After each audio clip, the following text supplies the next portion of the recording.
छठा ज़बूर।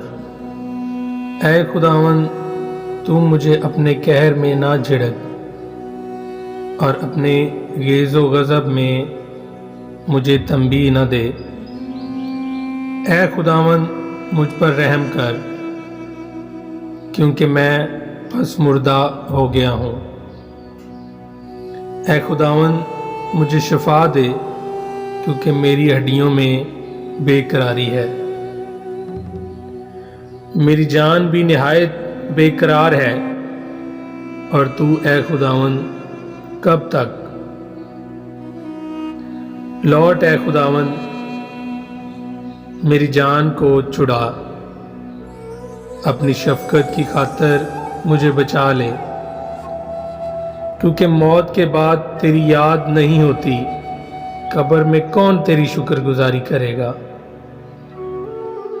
मैं कराते कराते थक गया, मैं अपना पलंग आंसुओं से भिगोता हूँ। हर रात मेरा बिस्तर तैरता है, मेरी आँख गम के मारे बैठी जाती है, और मेरे सब मुखालफों के सबब से धुंधलाने लगी। ऐ सब बद किरदारो, मेरे पास से दूर हो, क्योंकि खुदावंद ने मेरे रोने की आवाज़ सुन ली है। खुदावंद ने मेरी मिन्नत सुन ली।